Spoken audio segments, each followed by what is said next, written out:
राहू द्या ना, महाराष्ट्रद्रोह्यांच्या मांडीला मांडी लावून त्याने बसलेलं महाराष्ट्र पाहिलं त्या दिवशी. अमित शहा आणि नरेंद्र मोदी यांना महाराष्ट्रात पाय ठेवू देऊ नका, ते महाराष्ट्राचे शत्रू आहेत, मराठी माणसाचे शत्रू आहेत असे सांगणारे हे सद्गृहस्थ. सगळ्यात आधी मी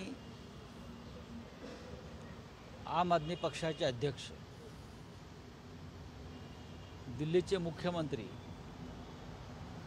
अरविंद केजरीवाल यांना सर्वोच्च न्यायालयानं काल जामीन दिला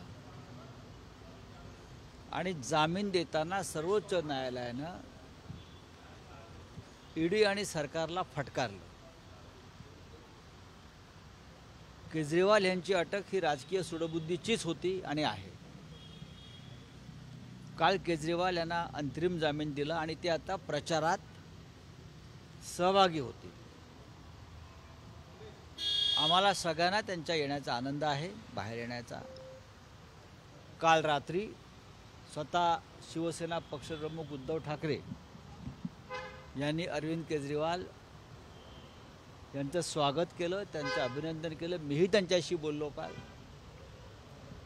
आणि 17 तारखेला मुंबईत लोकसभा निवडणुकीच्या निमित्तानं महाविकास आघाडीची सांगता सभा आहे मुंबईत. त्या सभेला आम्ही अरविंद केजरीवाल यांना निमंत्रित केलेलं आहे आणि त्याने आमंत्रण स्वीकारलेलं आहे.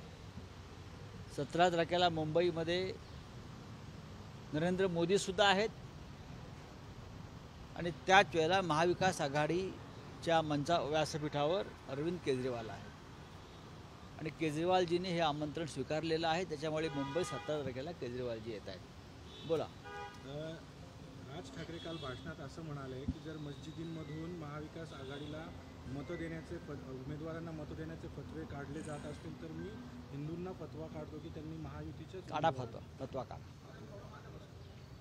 ते आता फतव्याकडे वळले आहेत. फतवा बघा, काही नेते आणि काही पक्ष यांची फार दखल घ्यावी अशी महाराष्ट्रातली स्थिती नाही.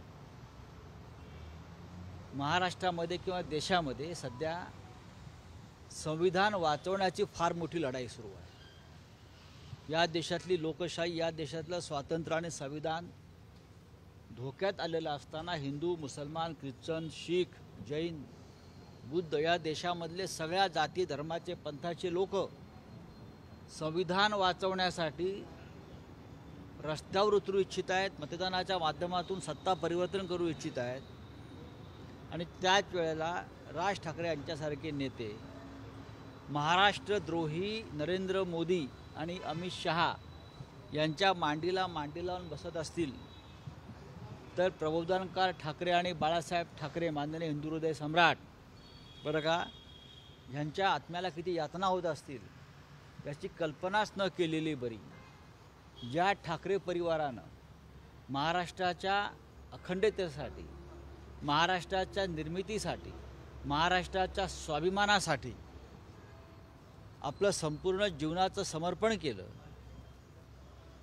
मराठी माणसाला ताकद दिली, त्याच कुटुंबातले एक व्यक्ती महाराष्ट्रावर औरंगजेबी वृत्तीनं चाल करून येणाऱ्या लोकांना मदत करू इच्छित असेल तर मला असं वाटतं प्रबोधनकार ठाकरे असतील किंवा हिंदू हृदय सम्राट बाळासाहेब ठाकरे असतील, यांचा पवित्र आत्मा अस्वस्थ झाला असेल. 2019ला पंतप्रधान नरेंद्र मोदींच्या शिवसेनेसोबत असल्यामुळे 9 सभा झाल्या होत्या.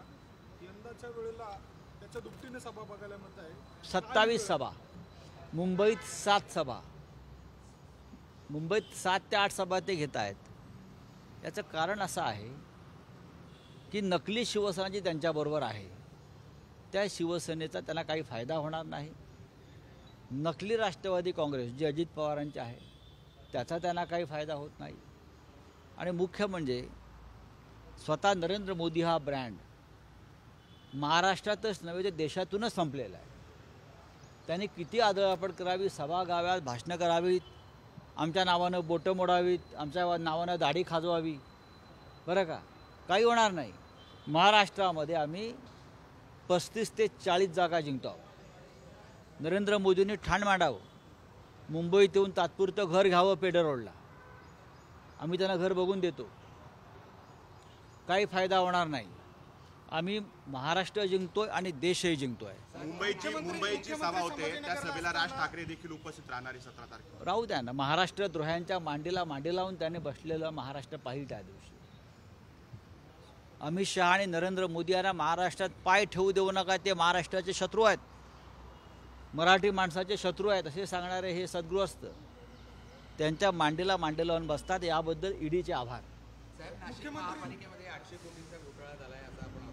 800 ते 900 कोटीचा भूसंपादन घोटाळा नाशिक महानगरपालिका म्हणजे नगरविकास खात्याच्या माध्यमातून झालेला आहे. आणि 14 तारखेला मी त्या संदर्भात कागदपत्रांसह मुंबईत पत्रकार परिषद घेऊन त्याचा स्फोट करीन. पुन्हा 15 तारखेला मी नाशिकला येतो आहोत, त्यावेळेला मी आपल्याला ती कागदपत्र देईन. पण एकनाथ शिंदे यांच्या मार्गदर्शनाखाली नेतृत्वाखाली असलेल्या नगरविकास खात्यानं नाशिक महानगरपालिकेच्या माध्यमातून जनतेचा 850 कोटीचा पैसा कसा लुटला आणि ठराविक बिल्डरांची कशी चांदी केली, धन केलं नाशिकमधल्या, त्याचे पुरावे मी त्यावेळेला देईन. नाशिक महानगरपालिकेची जी वाट लावली, त्याचे जे प्रमुख लोक आहेत, त्याचे सूत्रधार होते या भ्रष्टाचाराचे, हे नगरविकास खात्याचे तत्कालीन मंत्री एकनाथ शिंदे होते आणि आजही ते लूट सुरू आहे.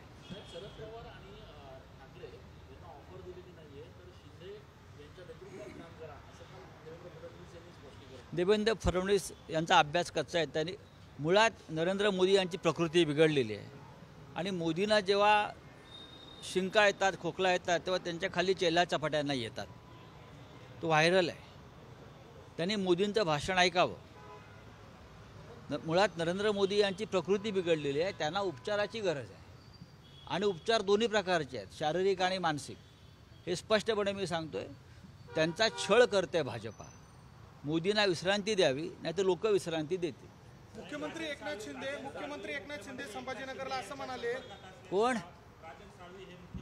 असं कोण म्हणताय? किरण सामंत ते महाराष्ट्राचे नेते आहेत का? मला माहीत नाही, मी ओळखत नाही त्यांना. मुख्यमंत्री एकनाथ शिंदे संभाजीनगरला असं म्हणाले की संदीपान भुमरे यांना निवडून देण्यासाठी आमदार ज्या पद्धतीने लीड देतील असं कोण म्हणताय? मुख्यमंत्री शिंदे म्हणताय हे ज्या पद्धतीने लीड संभाजीनगरची जागा ही परंपरेनं हिंदू हृदय सम्राट बाळासाहेब ठाकरे यांच्या शिवसेनेची म्हणजे आमची आहे. चंद्रकांत खैरे ती जागा प्रचंड मताधिक्यानं जिंकतायत आणि त्या कोणते उमेदवार कोण? संदीपान भुमरे. हां, ते 3ऱ्या क्रमांकावर जात आहेत. नाही, ते 3ऱ्या क्रमांकावर जात आहेत. आमदारांना लीड जर मिळालं नाही तर तिकीट कापलं जाईल असा अहो, तिकीट शिंदेंनी दिला. त्यांच्या इशाराला कोण विचारत आहे? त्यांचा उमेदवार 3 नंबरला जातोय, एवढंच मी सांगतोय. साहेब, सुधाकर बडगुजर यांना निवडणुकीचा प्रचार अंतिम टप्प्यात आहे. सुधाकर बडगुजर यांना हद्दपारीची 4 जूनला पाहू ना कोण हद्दपार होतंय ते. 4 जूनला बघू ना कोण हद्दपार होतंय ते, पाहू. पण मुख्यमंत्र्यांची सभा झाल्यानंतर हे सगळं षडयंत्र रचल्याचं म्हटलं जात आहे. बघा, तुम्ही किती कारस्थानं करा, तुम्ही किती षडयंत्र करा, आम्हालाही तुरुंगात टाकलं. सुधाकरराव बडगुजरांना तडीपारी केली.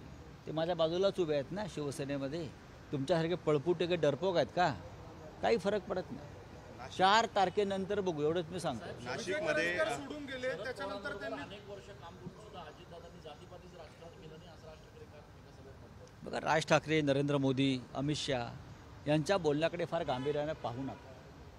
हे भरकटलेले आणि लटकलेले आत्मे आहेत. चला. साहेब एकच मिनिट. नाशिकमध्ये तिसऱ्यांदा निवडणूक लढवत आहेत हेमंत गोडसे आणि त्याच्या विरोधात राजाभाऊचे जे आपल्या महाविकास आघाडीकडून काय कसं चित्र आहे?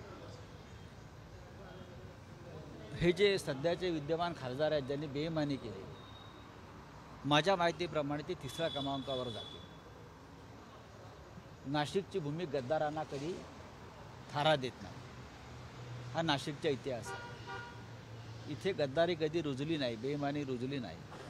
ज्या शिवसेनेनं तुम्हाला 2दा खासदार केलं, प्रतिष्ठा दिली, त्या शिवसेनेच्या पाठीत तुम्ही खंजीर खुपसता कशासाठी? राजाभाऊ गोडसे यांची तुफान मेल एकदम पुढे गेलेली आहे. राजाभाऊ वाजे यांची तुफान मेल पुढे गेलेली आहे फार. आणि किमान 3 ते 4 लाखाच्या मताधिक्यानं राजाभाऊ वाजे निवडून देतील. आणि हे जे कोणी शिंदे गटाचे आहेत काय कोण आहेत ते तुमचे हेमंत गोडसे ते 3ऱ्या क्रमांकावर राहतील. आणि एक शांतिगिरी महाराज आहेत त्यांना गोडसांपेक्षा जास्त मतं पडतील. विजय करंजकरांनी आपली 2 दिवसापूर्वी नक्कल केली आहे.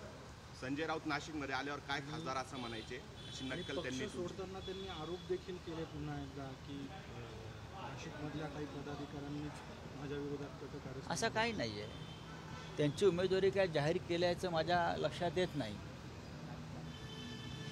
प्रत्येक शिवसैनिकाला इच्छा असते आमदार होण्याची, खासदार होण्याची, आणि त्यानुसार ते काम करत असतात. आता जेव्हा राज्यपाल नियुक्त यादीमध्ये त्यांचं नाव आम्ही टाकलं होतं तेव्हा त्यांना विचारून टाकलं नव्हतं. शिवसेनेचा एक निष्ठावंत कार्यकर्ता म्हणून टाकलं होतं. आता लोकसभेची उमेदवारी जर मिळाली नाही म्हणून तुम्ही पक्ष सोडत असेल तर आमची ती चूक होती तुमचं राज्यपालाच्या यादीत नाव टाकण्यात, असं आता आम्हाला वाटतं. देश विदेशातील प्रत्येक घडामोडींचे लाईव्ह अपडेट मिळवण्यासाठी आता साम टीव्हीच्या सर्व सोशल मीडिया प्लॅटफॉर्मला लाईक, फॉलो आणि सबस्क्राईब करा. तसंच सर्व नोटिफिकेशनसाठी बेल आयकॉन प्रेस करायला विसरू नका.